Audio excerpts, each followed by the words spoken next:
رسول الله صلی الله علیه وسلم فرمای ومن لم يحافظ کم سړی چې د لمانځه اهتمام نه کوي لم يكن له نورا ولا نجاة نه به د قیامت په ورځ د سره نور وي او نه به د نجات سبب وکانه یوم القیامه په دې بس نه ده څوک چې د لمانځه سره لاپروايي کوي به اهتمام کوي د دې سړي په میدان محشر به ده وکانه مع فرعون و هامان د فرعون په ډله کې به لره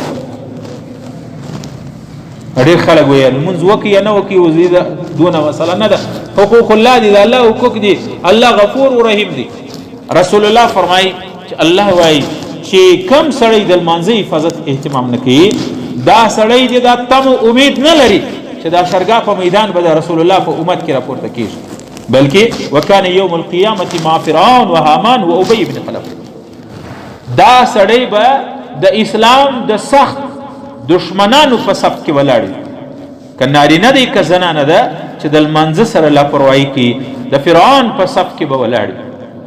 د هامان په صف کې به ولاړ ابی بن خلف دا درې سره د اسلام ډېر سخت ترین دشمنان فرعون خار چاته معلوم دی د خدایي دعوا کړو فرعون ویلو انا ربکم الاعلى زغټ رب یم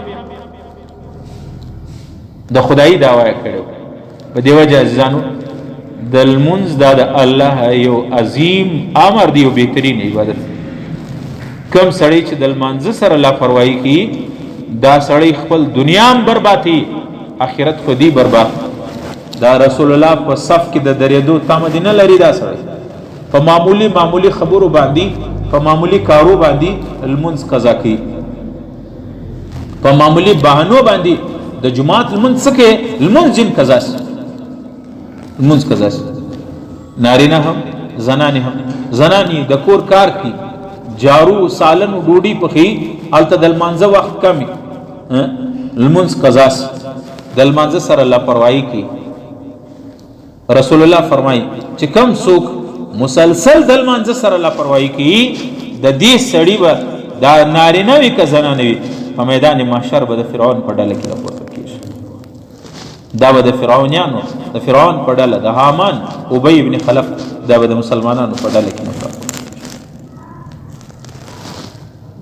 ډېر خلک وایي مولوي صاحب کار مې نه برابرېږي ډېر خلک دا وایي چې دنیوي کارونه مې نه برابرېږي ډېر خلک وایي چې اولاد مې په خوله نه کېږي ډېر خلک دا ګیلې لري کم سړی چې د دو د الله په مابین کې معامله صفا کی د دو د مخلوق معامله به په خپله صفا کېږي همسایګانو سره تنګ یم د اولاد سره تنګ یم د تربرو د عزیزانو سره تنګ یم ته خپله معامله خپل تعلق د الله سره سم کړ ستا ټول معامله به الله پاک برابروي حدیث کې راځي من اصلح فيما بينه وبين الله اصلح الله فيما بينه وبين الخلق کم سړی چې د الله د خپل تعلق د دو د الله په مابین کې برابر کړي الله به د دو د مخلوق تعلقات برابر کړي بیا به تربرونه عزیزان بیا به قریبان همسایگان یاران دوستان به دته تکلیف نه رسي کم سړی چې د الله د دو د الله په مابین کې معامله صفا کړي او لمونځ داسې اهم عبادت دی په میدان محشر به د ټولو اعمالو سمخ کې اول د لمانځه حساب کیږي نبی علیہ السلام فرمای ان اول ما يحاسب به العبد يوم القيامه الصلاه په میدان محشر چې ترازو وزن اعمال د انسانانو اعمال تلل کیږي حساب و کتاب شروع کیږي د ټولو سمخ کې په عبادتو کې د لمانځه حساب و کتاب کیږي د لمانځه حساب کیږي فإن صلحت صلح سائر اعماله کدل مانزه په امتحان کې انسان کامیاب شو په ټول کې به کامیاب وي او کدل مانزه امتحان وو کې ناکام شو بیا دا سړی امید نه لري چې زه دې په نور کې کامیاب شم په دې وجه ځان المنز هغه عبادت دی چې تمام عبادت الله رب العالمین رسول الله ته پزمکه ور کړی دي د مانزه عبادت لپاره رسول الله او اسمانو عرش او کرسی ته بالا خزول رسول الله صلی الله علیه وسلم فرمای لا سهم فی الاسلام لمن لا صلاه له هغه سړی په اسلام او په دین کې بیخي یو ذره برخه نه لري چې د منځه اهتمام کوي منځ ویاره منځ نه وکړي نو چشتي د خلک په دې باندې ځان ته اطمینان ورکړي ویل منځ نه کوم نو چشتي کلمه خو وایم مؤمن خو یم رسول الله صلی الله علیه وسلم فرمایي د ایمان او د کفر سرحد او بارډر بین رجل و بین الكفر ترک الصلاة د مسلمان او د کفر په مابین کې سرحد او بارډر چې دی هغه لمونځ ترک الصلاة لمونځ دې پرېښوي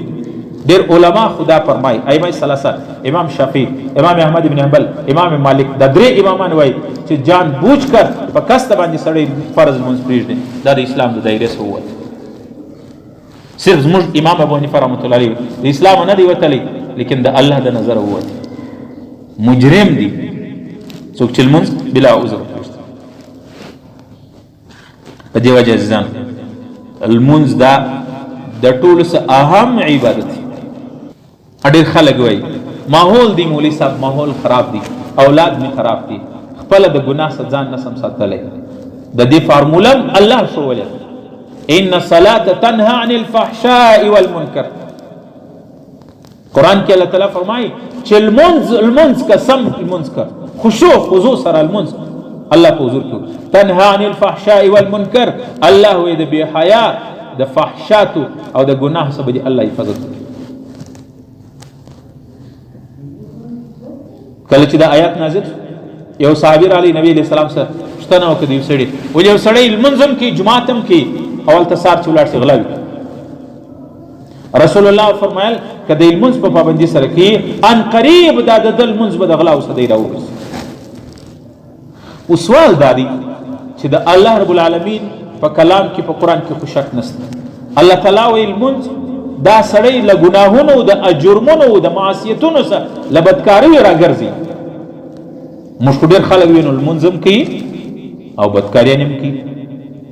د نظر حفاظت نه کوي په موبایلانو باندې هغه شیان ګوري چې هغه په مجمع کې سړی په شرمېږي ویلی نو دا کله دی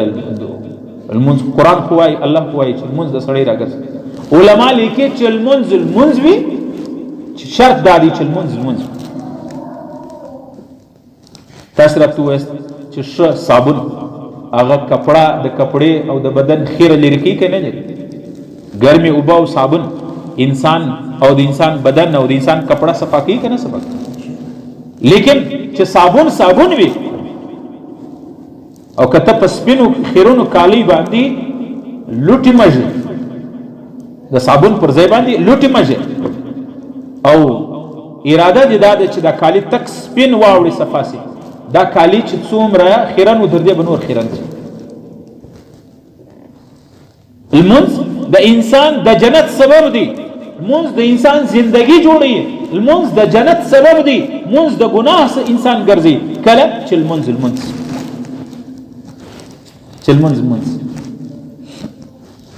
دا موږ ډېر خلک یې پلانې سړی دعاوې راته کوي